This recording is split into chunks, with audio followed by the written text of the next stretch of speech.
Penguin Random House Audio presents The Passengers on the Hankyu Line by Hiro Arikawa. Translated by Allison Markin Powell. Read for you by Natsumi Kuroda. All manner of people from every walk of life, solo passengers, friends, couples, families, work colleagues, traverse the concourse at a brisk pace. But as they cross paths, the contents of each traveller's heart are a mystery known only to themselves. Hiro Arikawa. Author's note. At Takarazuka Station on the Hankyu Railway Line, the Takarazuka Line bound for Umeda in Osaka, and the Imazu Line that connects with the Kobe Line at Nishinomiya Kitaguchi Station converge in a Y shape, which in railway terminology is called a Y. Here you can also transfer to the JR Takarazuka Line, which makes Takarazuka Station a fairly large junction of 3 railway lines for this relatively regional, mountainous area in western Japan. Hankyu is a large private commuter railway line that operates in Kansai, as the area surrounding Kyoto, Osaka, and Kobe is known, and its signature maroon train cars with their distinctive retro interiors are very popular among railway buffs, as well as with young women. This story takes place along the Imazu Line, perhaps one of the lesser known among Hankyu's various train lines. Bound for Nishinomiya Kitaguchi. Takarazuka Station. Lone passengers, for the most part, show no expression, often appearing to be in their own world. They stare at the landscape whizzing by, or at the ads hanging inside the car, or, if their eyes do happen to wander around the carriage, they avoid meeting anyone else's gaze.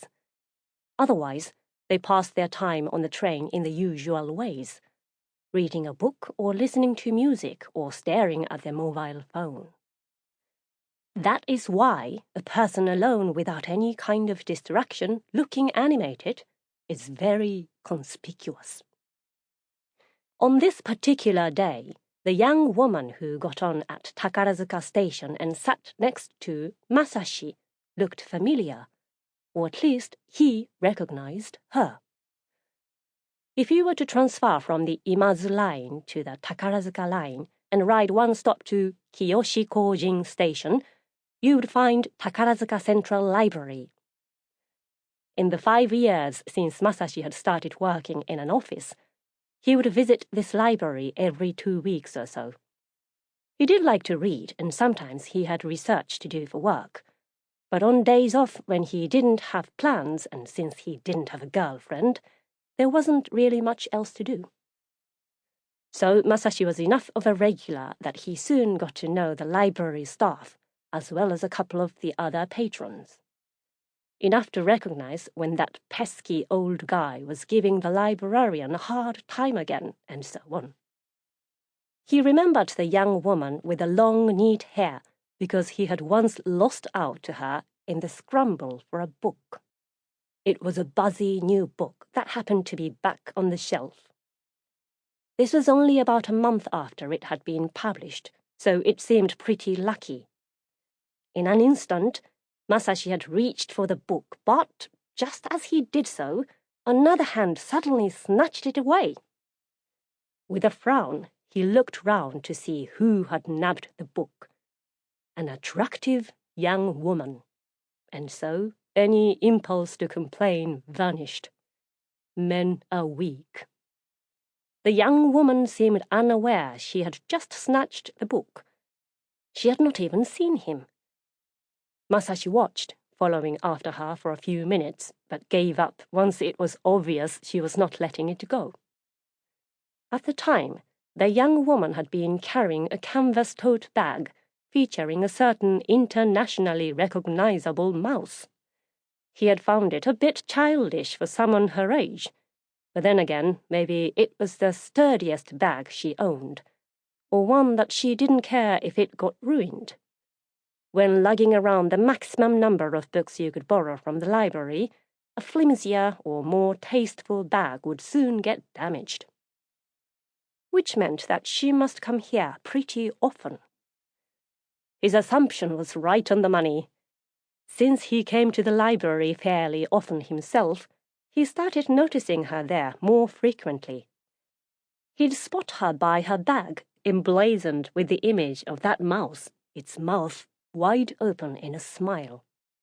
She really was Masashi's type, though, and although hard to admit, he quickly got used to seeking out the rodent. Having lost out to her that one time, Masashi considered her a rival, so whenever he saw her around, he'd scour the library's shelves preemptively for any special books that might be available. He soon realized they shared similar tastes. She had a knack for discovering interesting books, and as he threw a grudging glance at her selection, he'd consider borrowing them himself after she returned them. But he never made a note of the titles and soon forgot what any of them were. He only ever bumped into her at the library, until now. They had never found themselves on the same train home. At Kiyoshi-Kojin Station, she had got on the train headed for Takarazuka Station, boarding the same car as Masashi, her toad with a smiling happy-go-lucky mouse bulging as always. Not that Masashi was one to talk. His leather backpack was filled to bursting. But only Masashi seemed to have noticed.